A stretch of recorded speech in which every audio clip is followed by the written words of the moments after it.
Glória divina e trina ternura.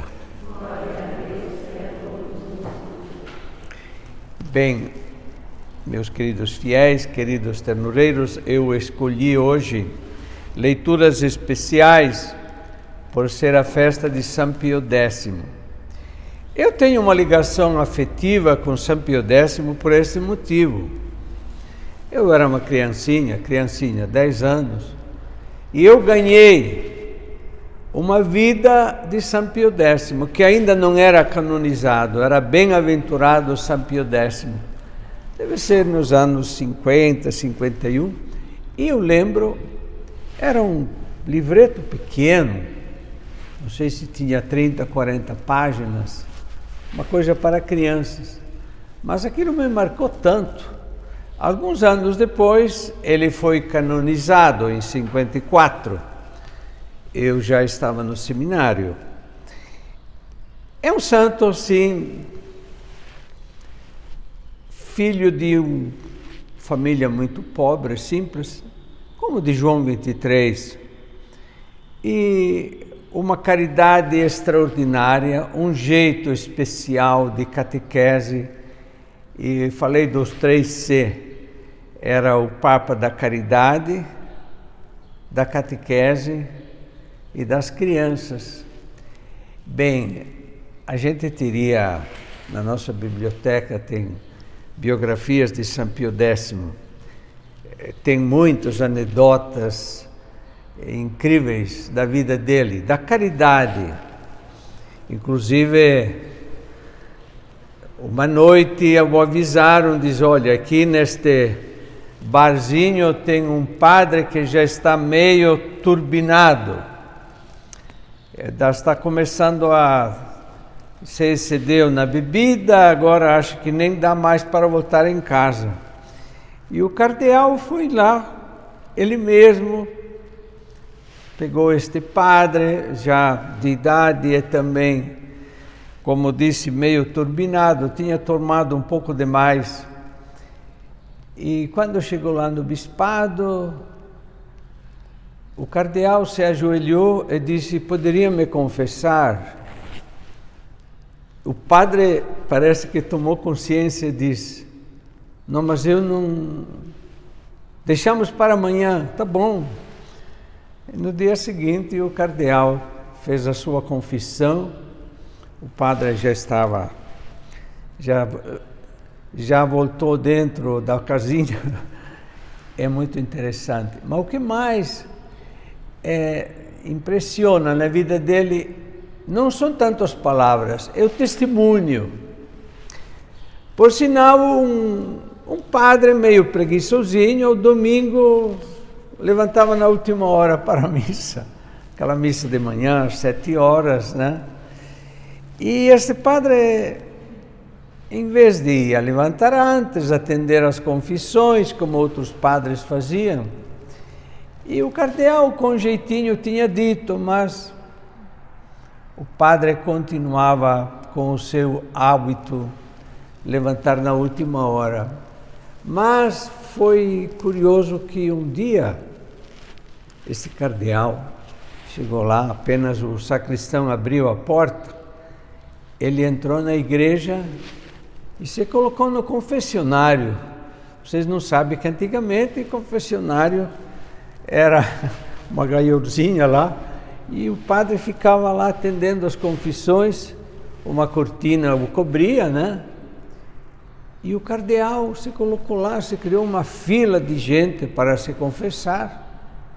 O padre, na última hora, levantou, entrou na igreja e viu aquela fila de gente se confessando. Quem será que está confessando? Chegou lá,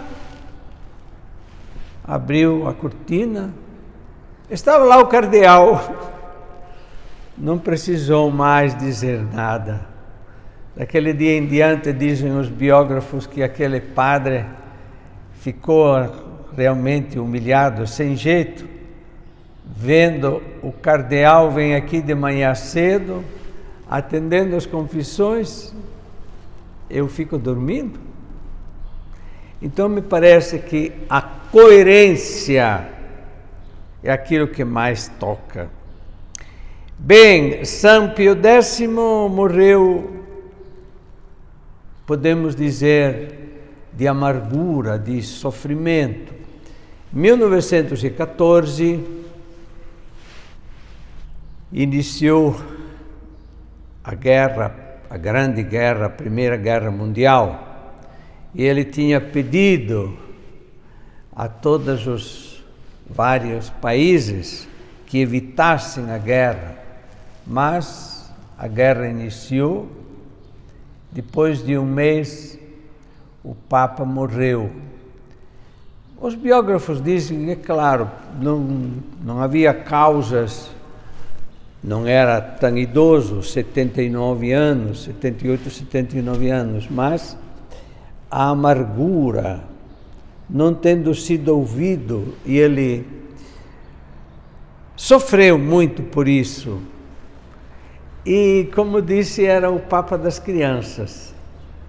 Ele tinha uma arte especial, contando historinha, chamava uma criança lá e dialogava com a criança.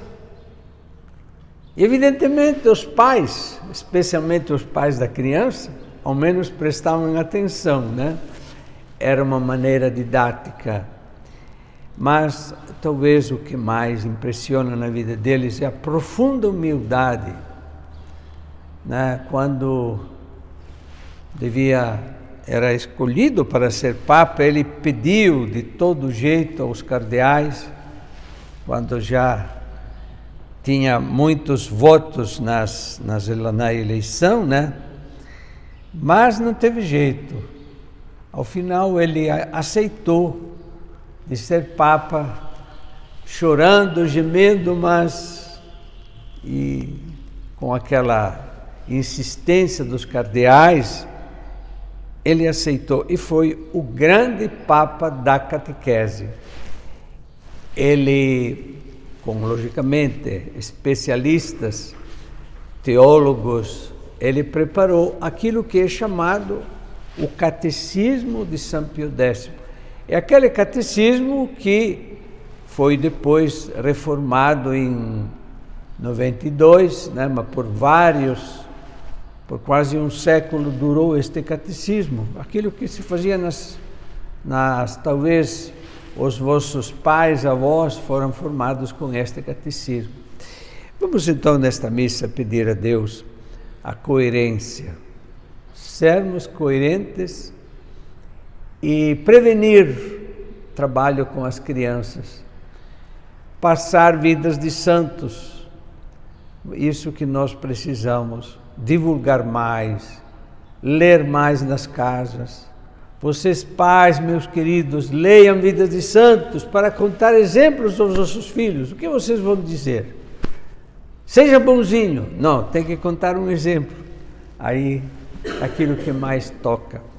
Louvado seja nosso Senhor Jesus Cristo.